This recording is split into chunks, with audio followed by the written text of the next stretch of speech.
Welcome to Back to Basics, a podcast where we return to the wisdom that has been with us from the very beginning. In a culture that's drifting further from the truth, we're finding our footing again in faith, family, and the timeless ideals that lead to true physical, spiritual, and emotional health. Join us weekly as we explore candid conversations with leading health industry experts, thought leaders, and healers as we get back to the basic values that make for a healthier world. I'm Anna Montanaro, your host, and you're listening to Back to Basics.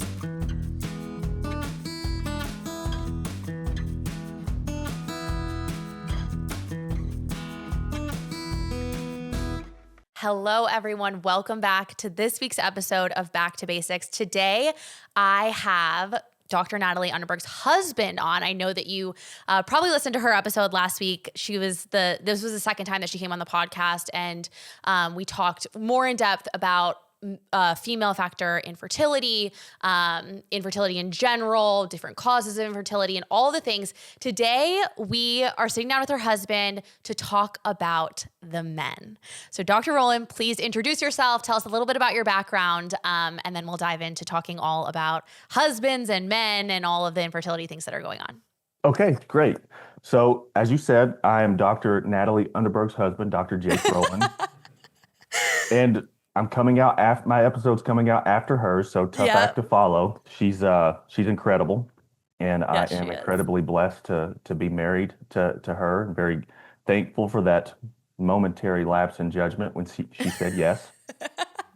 But a little bit about me and my background. So I'm from a really small farm town in Arkansas, like 1,100 people, and Wow.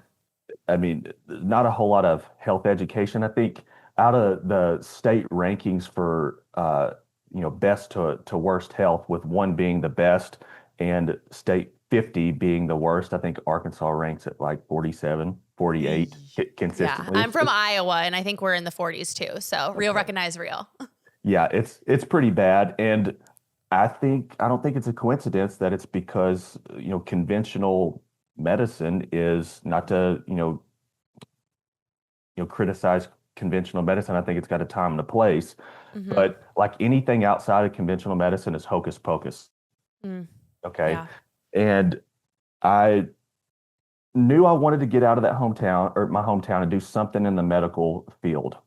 And all I knew was conventional medicine. And I saw that the Navy had, these medics that can operate independently and go to combat zones. And I saw some videos of corpsmen in combat zones in the military, and I was like, that's what I wanted to do, and I wasn't signing up to do anything else. So, long story short, I did well in the Navy and got invited to be a part of the aerospace medicine program. So I specialized in that, served mainly with Marines, and I was the doctor, the pharmacist, the therapist, the surgeon. I mean, everything, because I had to be.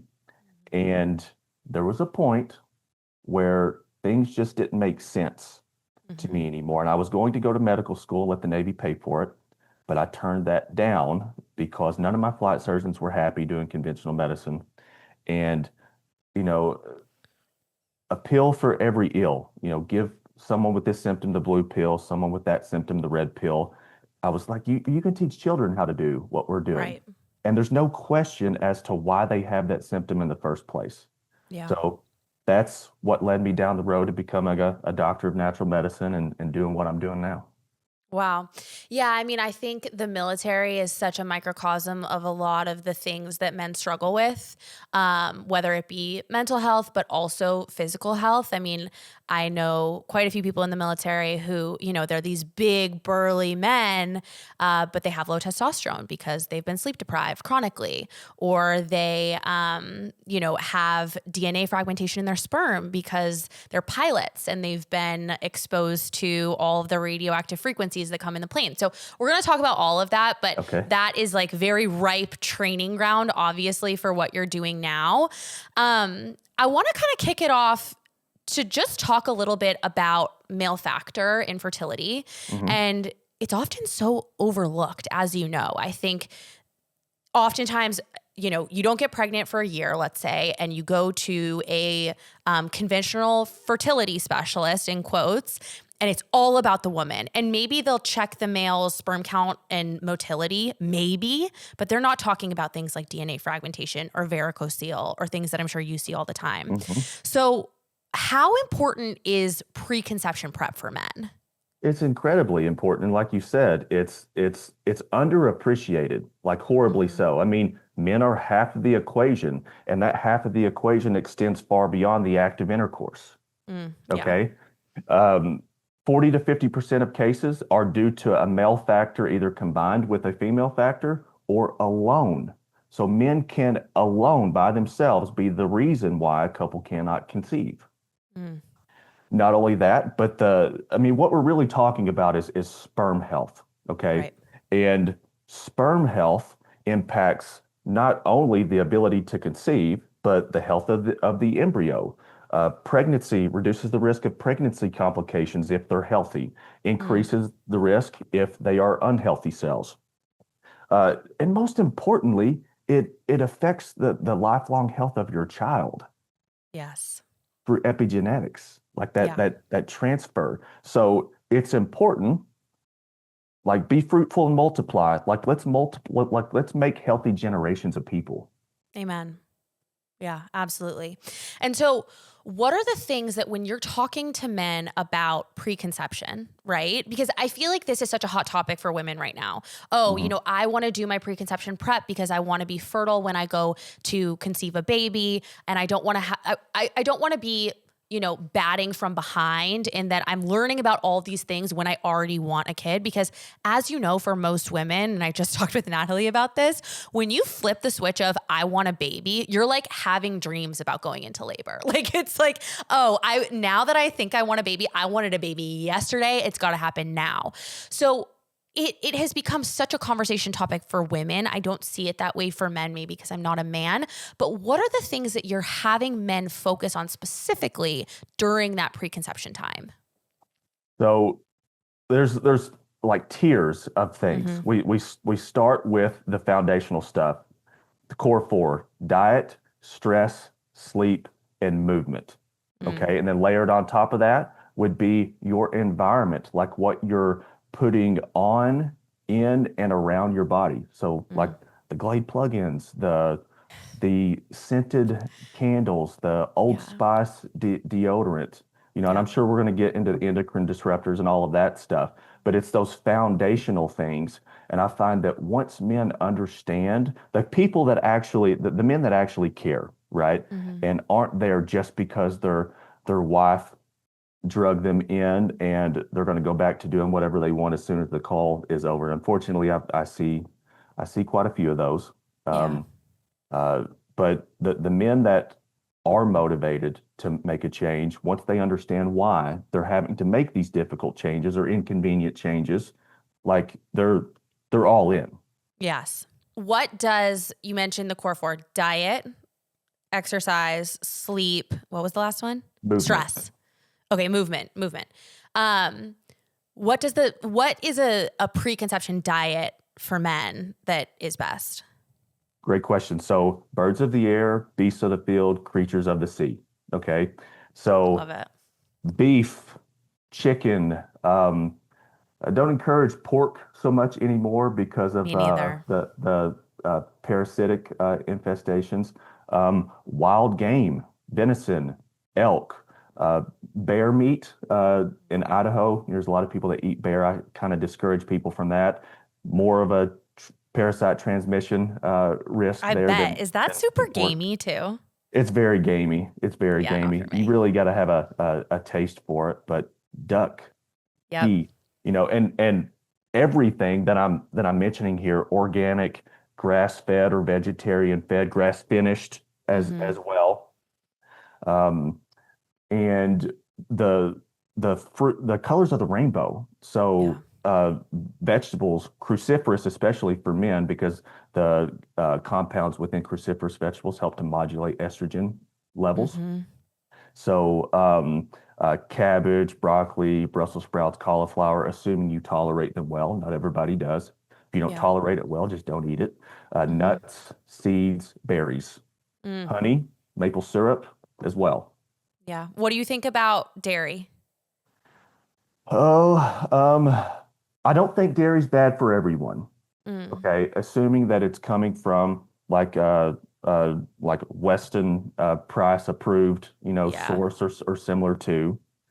Um, I don't necessarily think that it has to be like A2 sure. specific, but I think if it comes from a good source and you tolerate it well, Hmm. uh, I think it's okay. But I would say that those are becoming more, more patients I see, those are becoming more of the exception rather than the rule. Yeah, that makes Same thing with sense. gluten. Yeah, I mean, I feel like gluten's a big one.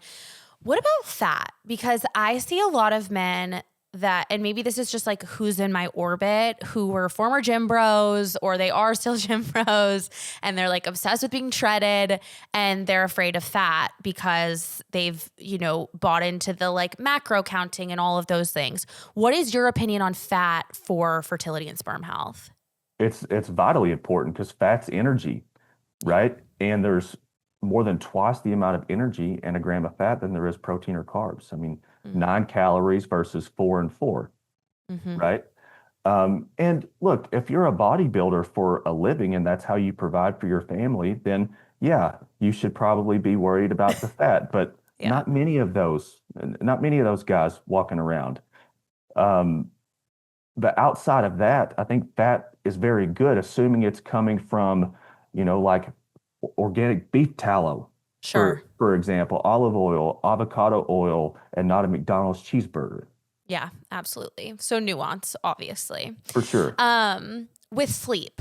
Okay, I feel like I hope my husband's listening to this. But seriously, he and I think a lot of men are chronically sleep deprived Hmm. and it's this like hustle, grind, developed poor sleep hygiene in college. I sound like his mother. I'm sorry, but it's true, right? Like college athlete, super academically minded, would, crack a Monster Energy at 10 p.m. and like hustle through the night and then go to practice at 7 o'clock in the morning. Hmm. So I want to hear a little bit about sleep hygiene for men.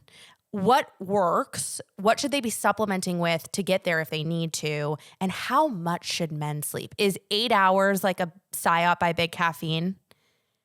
Um, so it really depends. Like if you are sleeping 8 hours, like I'm just talking about the time here, and we can talk about the, tips Yeah, and yeah, tricks yeah. to get better sleep. But if you are sleeping 6 hours a night and you don't wake up feeling rested, then that's your body saying, hey, like we need more. We need to Mm, rest more. But if I've got some patients that sleep for 6 hours, wake up feeling great, but if they sleep for, 7 or 8 hours, they're exhausted all day long, yeah. right?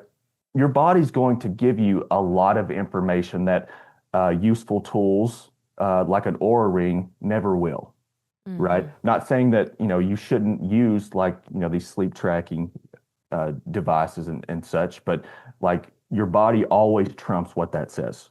Sure. Uh, but I will say anything less than 6 hours, I don't care how you feel when you get up, that's a problem. Like Yeah. no one, like people can go for a while sleep deprived, not sleeping very much and feel great, but no one feels bad until they do. Amen. Does that answer Totally your agree. question? It really does. Yeah. So it sounds like the sweet spot is potentially probably around 7 plus for men Yes. and really going by what you feel. Yes, 7 to 8, I would say is a sweet spot, and I shouldn't even have brought up the 6 hours. That's more of the exception than the rule. But I Yeah. throw that in there because I don't want men who are feeling good sleeping 6 hours, thinking that it's a bad thing because of what I said, and then feeling crappy sleeping more because they think that's what they got to do to have a baby. Yeah, yeah, yeah. Makes sense. What about the tips and tricks that we were talking about? Light. Natalie and I talked quite a bit Hmm. about circadian rhythm and making sure that it's set properly and the way that the lights disrupt our ability to sleep and definitely for testosterone for men, right? What are your thoughts on like how should the bedroom be for best sleep? And what are some habits around whether it's supplementation, et cetera, to get that good sleep? Okay. So several things, and there's going to be some nuances for different people, but I Sure. recommend having an air filter in Love. your room. I 100% recommend having an air filter in there. Your bedroom should be the cleanest room in the house. Mm. It should be the cleanest room in the house. Okay. Why? Why? Because allergens, Yeah. like things that affect our respiratory system. I see that so much. I mean, mold is such a big problem, Mm. and like house dust is like a primary food source for mold. Ew. And there's a lot of people's bathrooms are connected to their bedrooms where Yep. they shower, and all mold needs is a food source and water. And you bring in the mold spores on your clothing. They, fly around and settle on the windowsill where there's a lot of dust. You take a shower, some of that moisture from the hot water, makes its way into your bedroom, and now you've got food and water and a mold spore. It's a recipe Mm. for disaster. So air filter in the bedroom helps to mitigate that and then obviously keeping it clean. Yes.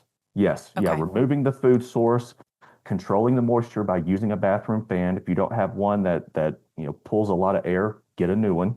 Right. An air filter as well to help reduce the amount of house dust there is. Interesting. What about for men, like temperature when they're sleeping? I see a lot about, don't sleep in a room that's above 70 degrees, for example.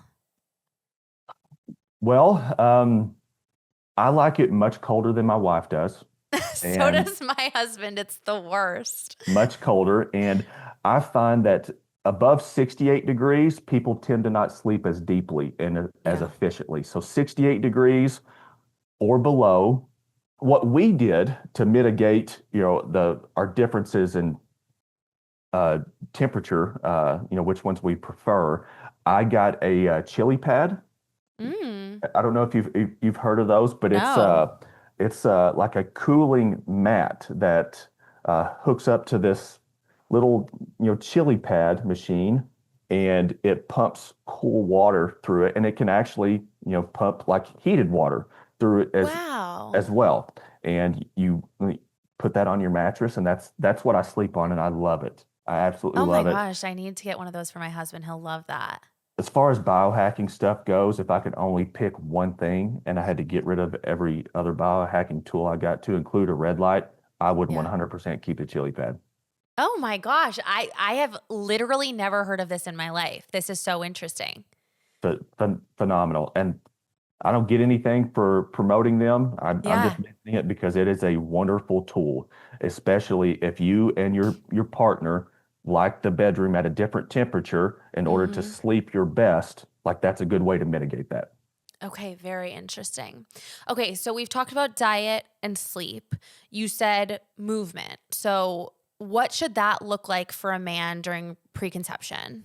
Move often, move frequently, lift heavy things like Yeah. deadlifts, squats, like hit those large muscle groups Mhm. that generate the production of testosterone, like Yeah. that make you feel like a dude, Yeah. right?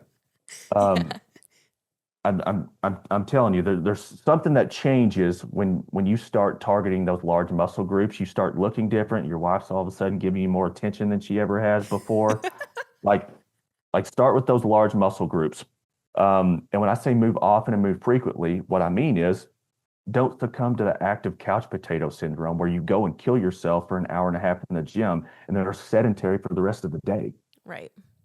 Uh, give yourself what I call movement snacks. So, like every hour, get up and move for 3 to 5 minutes. You could just walk up and down your stairs at work or at home, jumping jacks, push-ups. I mean, I'm doing push-ups frequently several times in different rooms of the house, Yeah. throughout the day.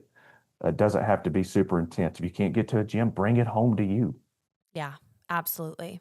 right? It's really not complicated. Yeah, my husband says the same thing about like he says it a lot about grappling sports like jujitsu, and he's like, there is nothing that makes me feel more like a man than just going and working it out on the dojo. And that makes Mhm. sense. Is like there is a pumping of testosterone that happens when you do these things that are, quote unquote man coded. Mhm. Yeah, I love it. I love jujitsu. I absolutely love it. It was life-changing for me. I was Yeah. doing it hardcore when Natalie and I first started dating. She made me scale back because I was always coming home hurt, but I loved it. It was like a battle wound. And what got Yeah. me into it was being choked out by a girl. My very first night there, I immediately fell in love with the sport, Yep. not her. And as a father, like my children, especially my girls, if we have Yeah. girls, they are going to know how to do jujitsu. Yeah, that's what my husband says too. He's like, most, and he did every sport imaginable growing up, and he's like, the most important sport that I will push our children to do is jujitsu. It's 100%. so good for your brain, for your body, and you know how to defend yourself. And protect your Um, family. 100%, I agree. Okay, cool. So that's movement. The last one is, in my opinion, the hardest, which is stress Hmm. that you mentioned. So how, in your mind, do you think it's helpful for men to mitigate stress? And how can women, who is obviously the primary audience here, encourage their husbands without nagging them to mitigate stress effectively? So it depends on what the stressor is. If the stressor is like a toxic relationship with family members, Yeah. then like you need to encourage them to do what's necessary. And oftentimes that's cut the cord, Mm-hmm. right? Um, if your husband is a business executive or a business owner and is grinding all of the time to try to you know uh, bring in an income, right? Mm-hmm. Like you need to first tell them what they're doing, which is letting money or the making of money cost them something that money can't buy them. Mm. Like money's Yeah. not going to buy you your salvation or your quality of life. It can buy you a life-saving treatment, but being alive and being happy and healthy are two totally different things. Amen. Yeah. What's I find that that's all that I've got to say to a lot of men Yeah. is like, dude, your priorities are mixed up. But outside of those things, like meditation, wonderful, wonderful. Yeah. I use an app called Headspace, but there's other apps that you can use. Deep breathing exercises, so like 4, 7, 8. In for 4, hold for 7, out for 8. Mm. And just start with. I find this is really difficult to get men to do the breath work and the meditation, Mm-hmm. but there's a lot of good data and science behind what it does to your brain and how that translates into better testosterone production, calming of stress hormones. Because if your brain Sure. is stressed, like it doesn't have the ability to distinguish between you running from a bear for your life versus you being stressed because of something at work, so it responds in the same way. It doesn't have time. You don't have time to think about reproducing if you're running for your life. Yeah, amen. Yeah. Okay, so you have to do something to mitigate that. And doing the other core four stuff, diet, stress, sleep, and movement will also help. Yeah, Pr- absolutely. Prayer, walks, spending Mm-hmm. time in nature, getting enough sun exposure, simple things that are free that you can do almost anywhere. Yeah, I love that. Okay, so when we're thinking about preconception for men, obviously all of those things are, things that they do every single day, or ideally do every single day, right? But when it comes to labs, Hmm. I, like I said earlier, have had friends go into a fertility clinic and they potentially test motility and sperm count, but they're not looking at DNA fragmentation or anything like that. What are the sperm tests that you're doing on men and the parameters that you like to see for healthy sperm? So for motility, I like to see it above 20 million. For the Mm-hmm. motility percentage, I like to see it above 40 million, like 50 to 60 million as far as the motility percentage. But an additional marker that most fertility clinics aren't checking is progressive motility. So not just are they moving, but are they moving in the right direction? Right. right? We don't want sperm cells that are running to the wrong end zone, Yeah. right? Or the ones that have the one-legged duck syndrome where they just swim in circles. Like we want them going in the right direction, okay? Sure. And I like to see that around 40 to 50 million as well, with what's considered normal being, I think, 32%. I didn't mean to say million, I meant percent, Mhm. 40 to 50%. Yep.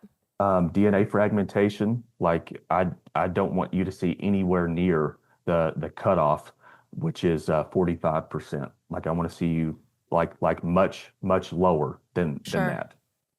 Um, and then infections are something that is missed frequently, that because they're asymptomatic.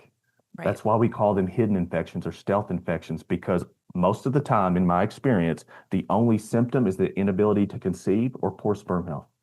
Wow. And what are is that like ureaplasma or what are the Ureaplasma, okay. mycoplasma, Gardnerella is another one. I mean, different strains of strep, and it doesn't necessarily have to just be an infectious organism. It could be an overgrowth of organisms that you're supposed to have. They've invited too many people over to the party, right? Sure. They've overpopulated Mm. And are those sexually transmitted or how are people for getting sure. them? Okay. 100%. If most of the time these tests are being done on women, and if she tests positive, like you always need to assume without it, you don't even need to test that the husband has it as well, and he needs to be treated for those same organisms. And is the best treatment for that I assume is antibiotics? The vast majority of the time, yes. You've got some people that do seem to respond to the natural things who are just like vehemently against taking the antibiotics, but I would Sure. say success rates are much higher when you use the antibiotics, but it's at a responsible dose for a short course, and we, do some repair work after that to mitigate any lasting side effect from them. That makes sense. So when we're talking about these numbers with sperm, you know, men, you guys are very lucky because obviously your sperm regenerate every 60 to 70 days. Depending on what study you read, I would say 60 at the low end, 90-day at the longest. Okay. So let's say that someone is listening and their husband or they got a test back that was really, grim, right? Mhm. Was in the red zone and not in a good way for all of those numbers or a few of them that you were talking about. Is it possible for then, if those sperm are regenerating every 60 to 70 days, for them to like totally knock it out of the park in the next 60-day test? Or does it A not hundred work like percent. that? A hundred Wow. percent. It's really dependent upon, I, in my opinion, I think it's genetics. Mm, Genetics is one piece of the puzzle, right. but what leads to most improvement is like how disciplined are you? Like how bad do you want this? Yeah. Right? Are you willing to do the hard things? Are you willing to take capsules? Like we have a men's multi that we use that literally targets every single abnormal parameter on a semen analysis. It's 5 capsules a day, 3 capsules at breakfast, 2 at lunch. I mean, I feel like I could step out in front of a Greyhound bus when I take the full dose all at My once. Like, husband is on it and he says the exact same thing. I'm not joking. yes, like my wife hides from me when I take that stuff. Yeah. Um, if they are doing the right things and willing to take some capsules on top of doing all of the lifestyle and diet recommendations that I've given them that are specific to their case, you can see dramatic, like transformational improvement in as little as 90 days, as little as That's 90 days. crazy. Now, if they look really, really bad, you still may not be where you want to go in 90 days, but things will look so much better, which will motivate you to continue the process. Yeah, absolutely. Wow. I mean, that's so interesting because obviously, for women, it can be a longer road. And we hear so much about, oh, you're Mhm. born with all the eggs that you're ever going to have. But we actually know now that egg quality matters so much more than quantity. So that's really reassuring to hear, especially for men and especially for the people who are seeing these results and saying, oh, SHIT. What have I done? I need to Hmm. get my act together. So would you recommend then that like ahead of even trying to conceive, we test these things or wait until you've been trying? Yes, yes. Just like I would tell you to change your oil in your car periodically before the engine Right. starts making noise. Like, Yeah. absolutely.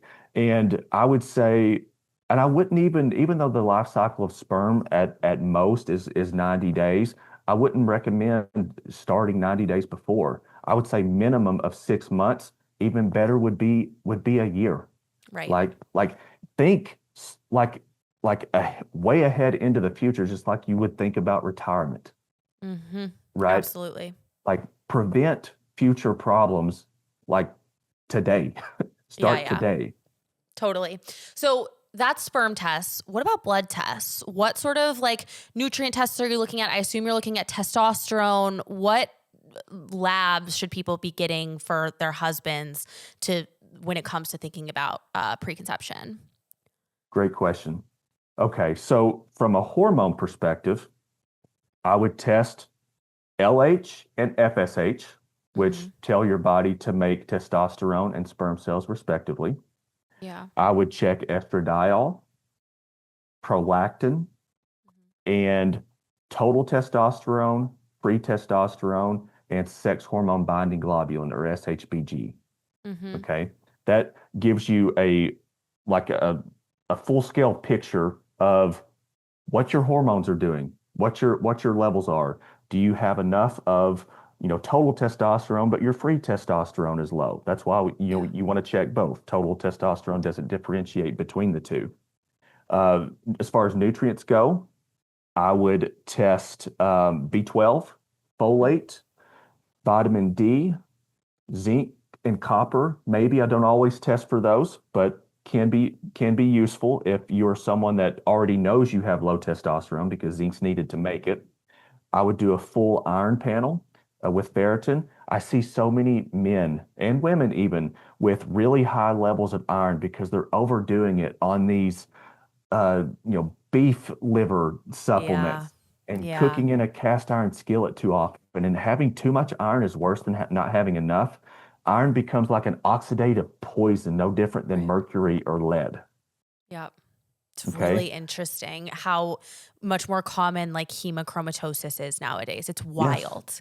Yes. And in my experience, most of the time it's secondary. They're doing it Mm. to themselves, just not knowing.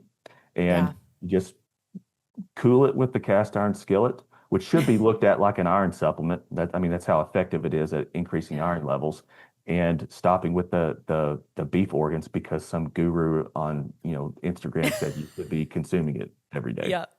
Totally. Um, Any other ones? yes, CBC, CMP, lipid Yeah. panel, full thyroid panel. I would say those are the basics. It can get more elaborate than that, but that's the minimum. Yeah. Obviously, I mean, anyone who's paying attention to health in general know that we have a massive testosterone crisis in this country, right? Like, I was just talking to Natalie about this. I think, what is the stat today? The average level of testosterone for a man in his 30s was the same as a man in his 70s back in like the 80s or 90s. What is a healthy level of testosterone for a man in his 30s? For a man in his 30s, I would say 800 would be ideal, would be Yeah. optimal. I would say Yeah. 800, no lower than 600 for Mm, sure for a man in his 30s. Um,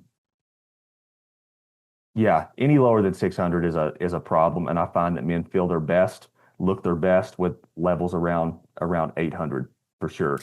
And I mean, sometimes getting levels up, for to optimal is as simple as just having them stop drinking their soy boy lattes. yes, You know, absolutely. like cool it with the freaking soy, man. Just drink it black if you don't Yeah. like any other milk. Just drink it black. You get your coffee faster. It's cheaper. In my Yeah. opinion, it tastes better. But that and the toxic soup that we live in, full Yeah. of these endocrine disruptors, your Old Spice deodorant, like you're essentially like you're transitioning is what you're doing, and you just don't know it. That's 100%. No, I mean, truly. Like, and you can see it in the population too. It's wild. For men who have done it all, who feel like they're doing everything and they're still not seeing that testosterone hike up, what are your thoughts on things like Clomid? Things like, I mean, exogenous testosterone, I think you're getting into murky water because doesn't that like make you stop producing sperm? Keep me honest. yes, it can for sure at higher doses. I see a lot of men with anabolic, doing anabolic steroids Sure. and like that. I mean, that's an easy way to make yourself sterile. Yeah. But there are some men that, cannot get their testosterone levels up without TRT, and there are some things that can be done to mitigate the effects on sperm production, like Clomid or enclomiphene. Um, Arimidex, Novadex, those estrogen modulating medications can be very, very helpful.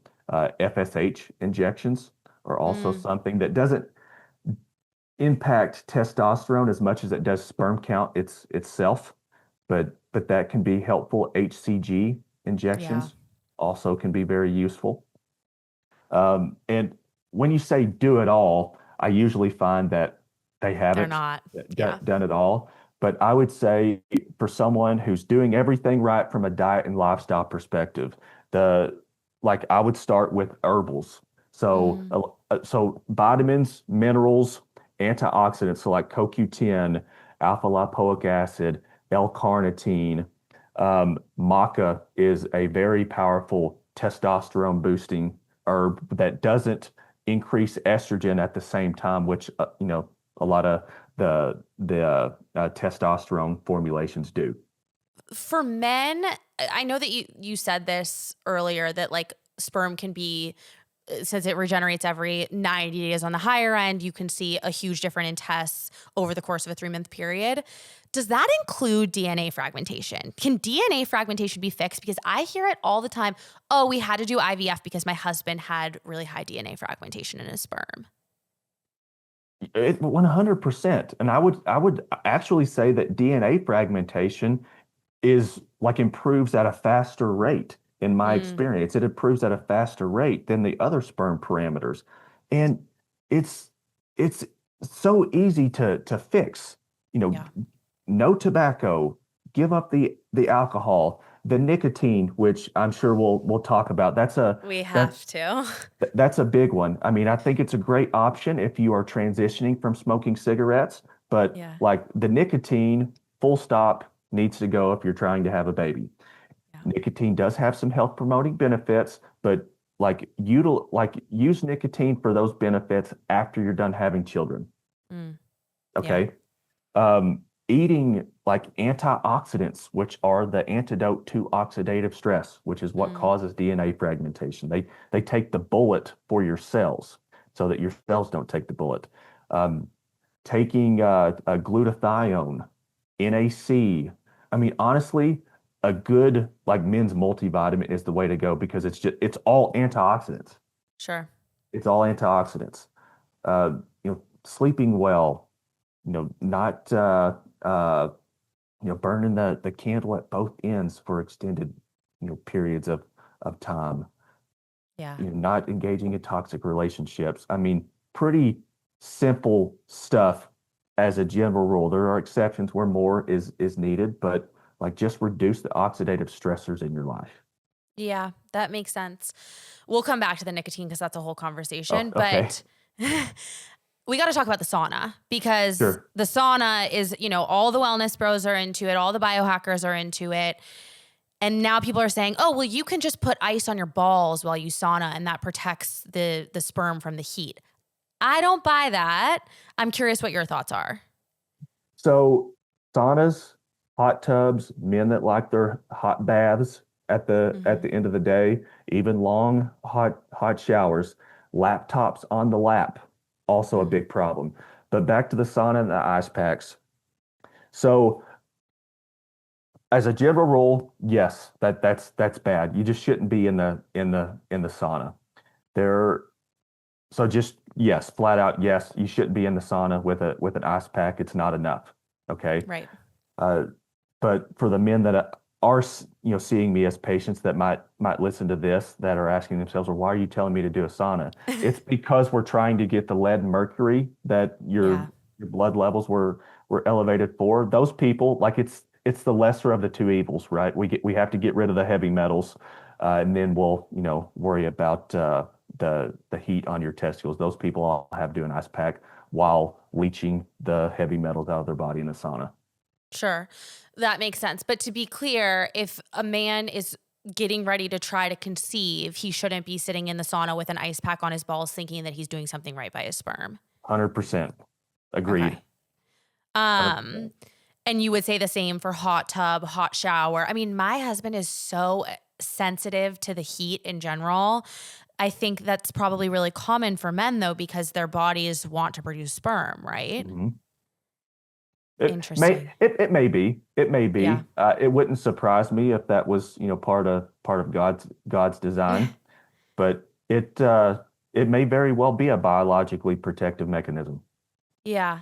Because so the reasons that I've seen, and I'm curious if you'll fact check me here, that the ice isn't enough is because you're heating your core body temperature and you actually want your sperm to be what, like 3 to 5 degrees below your core body temperature Yes, is optimal?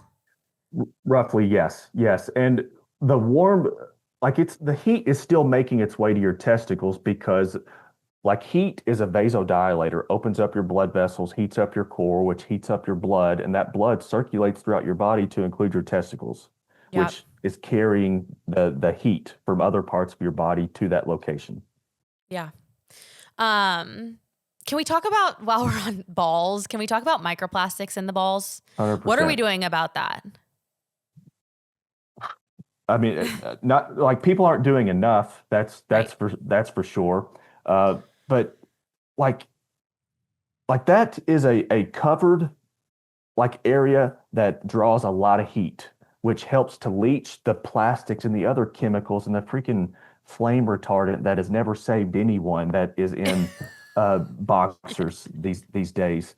Uh, like those and the tidy whities that constrict blood flow to your testicles, those have got to go too, whether they're plastic or not.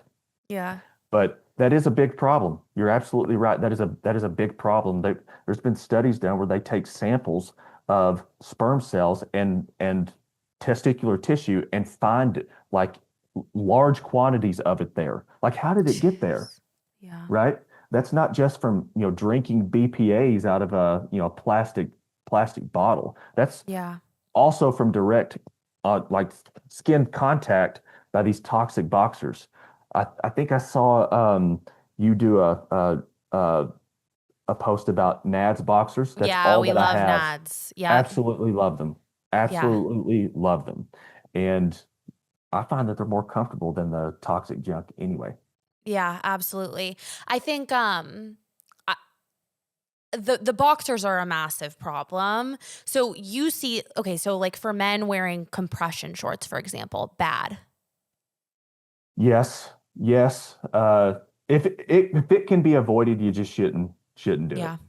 If Yeah, it can be that makes avoided, sense. I know that that can be difficult for us jujitsu guys, Yeah. but if I'm I'm saying this for my husband. if it can be avoided, but at the same time, like you have to wear those compression shorts that have a cup in them to avoid testicular injury. Sure. So for those people playing contact sports, I would recommend like protecting them from the physical trauma because that would be worse than the the plastics, but wear your nads boxers underneath them to Mm. create some sort of a barrier. Yeah, that makes complete sense. Um what do you think, this is a nuanced question, but I'm curious to hear your opinion.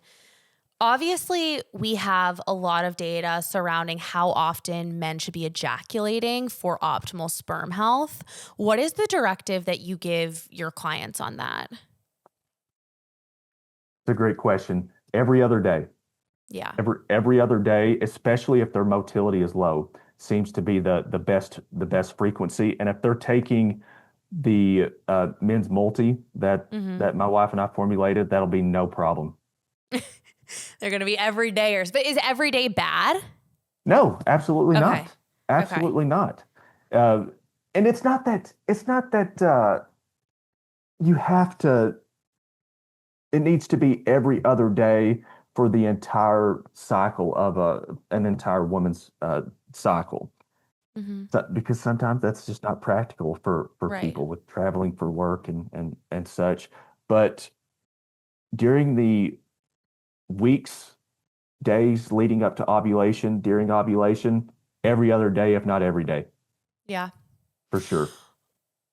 What do you think pornography usage is doing to men's testosterone levels and like masculinity surrounding this preconception era in general?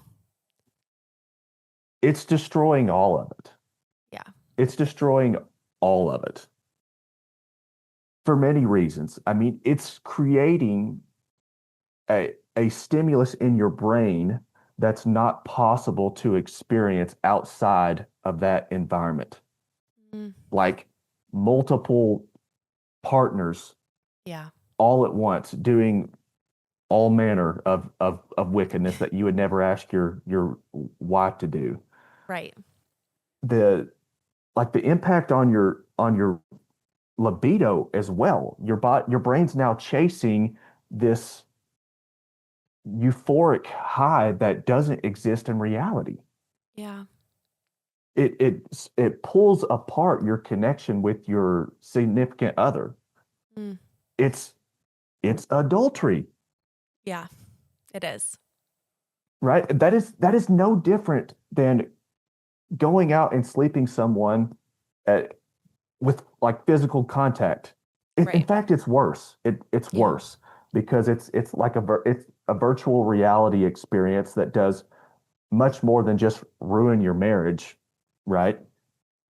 It it addicts your brain to an experience that you can't experience outside of that experience, if that makes sense. It absolutely does make sense. And I think it's worse because people think it's innocuous. You know, I think it's very cunning. And that's how the devil shows up, right? The devil doesn't show up with horns saying, "Hey, I'm here." He shows up in these cunning things that we think are totally innocent, but are actually really divorcing ourselves from ourselves, but our partners and marriage in general. But I think it also, and this is something that I think is so important for both men and women, but especially men, no cheap dopamine. Right. No cheap dopamine. That is the cheapest dopamine you can find. I mean, some people are going to hate me for saying this. I'm curious what you think. Video games are I mean, it's not the same, but it's cheap dopamine. The Sorry. gaming's a problem. The gaming's a Yeah. problem. Yeah. Our children will never have one, Right. a I agree. gaming system. That Yeah. they just won't. Yeah. I was fortunate in that I grew up at a time and in an environment where, sure, I had video games that were nothing more than paperweights because I was always outside blowing something up or setting something on fire, Yeah. you know, shooting something, you Yeah. know. The gaming is a problem. It keeps you sedentary. The blue light exposure, the like like be here in reality. I promise it's Yeah. better. Amen. Yeah. And I it's totally agree. an activity that brings you and your spouse closer. Not at all. Yeah. Okay. Last question. Let's tackle it. Nicotine.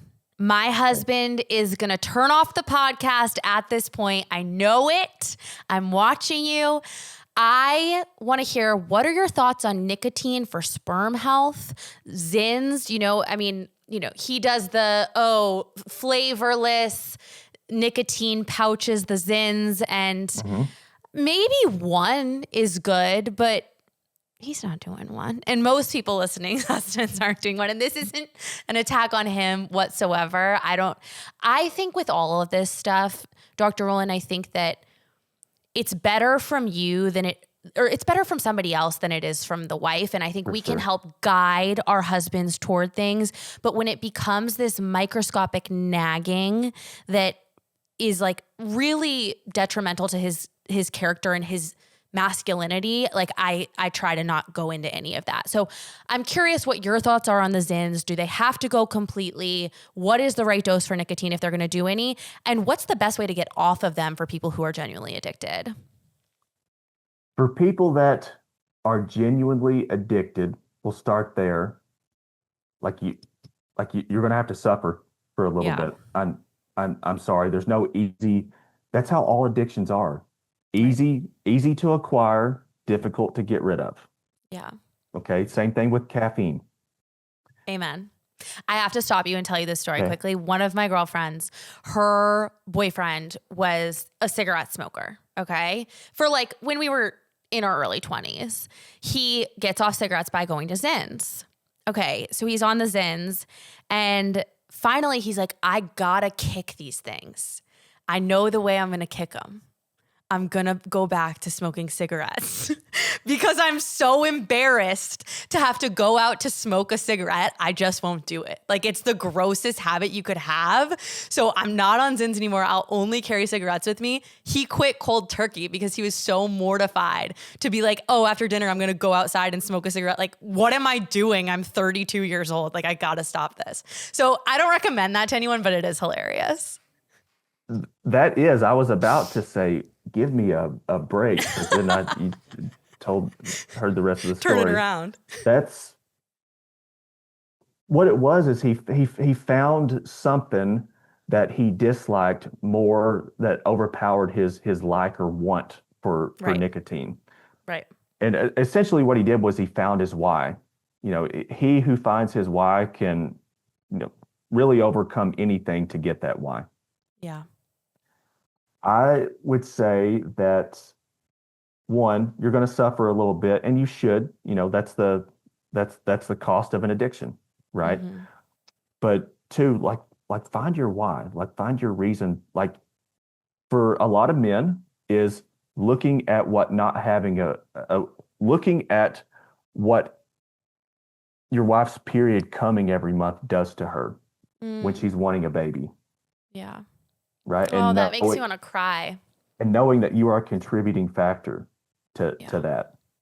Like women women are they're like, and I'm speaking to men here, women are done with the fertility journey not being a shared mission.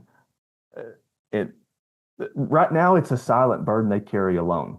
Mm, And like burdens that have to be, carried, trash that has to be taken out, maintenance on the cars. Those are all things that I'm sure my wife could do, but if you've got a man around, you shouldn't have to, amen. right? Yeah. So like meet her halfway, do your part, because it's not just about you. You owe it to your child. The health problems that they will have throughout their life are largely determined by the health of your body, your sperm cells at the time of conception. Wow. And if you were choosing if we had the ability, the luxury of choosing the trait that our child would have, no one would in their right mind choose obesity, diabetes, low testosterone, you know, a cognitive state that prefers, this gender dysphoria thing. Right. Yeah. No one would choose those things, but that is in effect what you are choosing if like you look at yourself, see that yourself is not see that you are not a person that you would select as a sperm donor and not doing anything about that. Man, I just don't understand that. Yeah. I mean, that's a really good litmus test is if you had to use a sperm donor, would you choose yourself? Yes. Yes. Wow. Wow.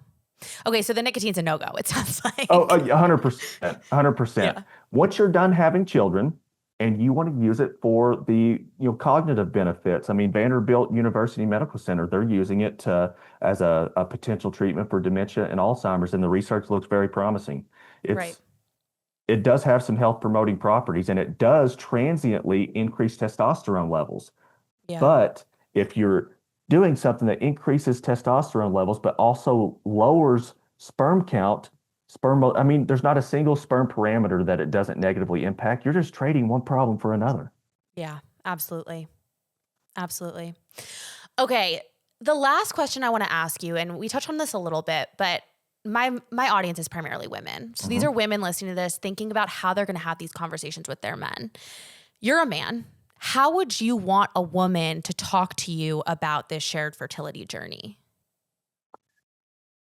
I would want them to, like, I would want Natalie to invite me to share the responsibility that is my responsibility. Mm, I would want I would want her to educate me if I didn't know what I didn't know, sure. right? I find that that's a lot of men that, had they known, they would have been putting in the effort, right? They would Yeah. have been just, working just as hard, if not harder.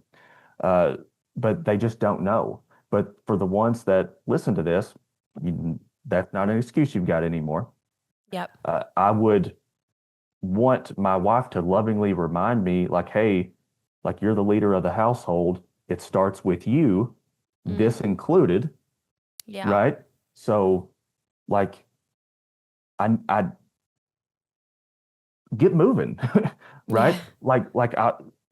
Don't expect perfection from them, Mm, right? It will be a continual process, and the women that expect perfection and expect an overnight change often create so much stress for their husband that the stress lowers their sperm count like more than mm, their previous diet and lifestyle does. And then when they do a follow-up semen analysis and it's worse, like the cycle just continues. Now their spouse yeah. is even more upset with them.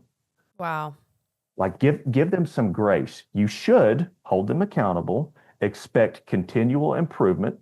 Like if they're not going to the gym at all, now they're going twice a week. Now they're Mm, going 3 days a week.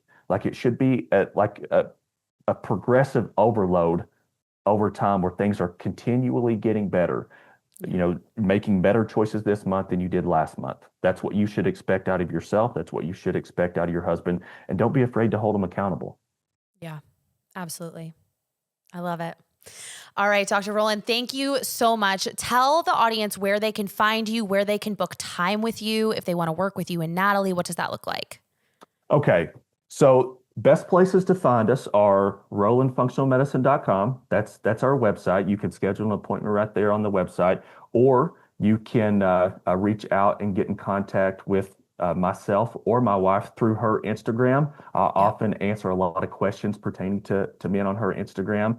I Love just it. don't spend much time on social media. That's something I'm working on No, that's changing. good for you, to be honest. Yeah, I think that it does more harm than good.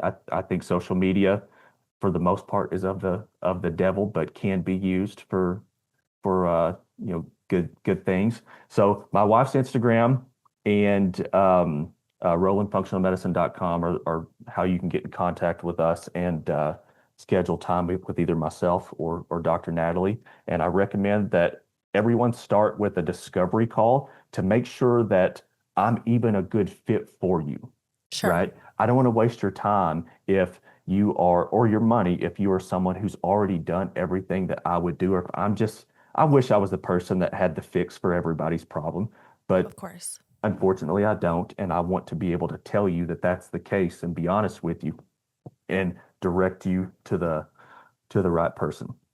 Love it. Cool. Well, thank you so much for coming on the show. Thank you all for listening. I hope this episode was helpful for you. If you liked it, please rate, review, subscribe to the show, share it with a friend. It means so much to us. And I will see you back for another episode of Back to Basics next week.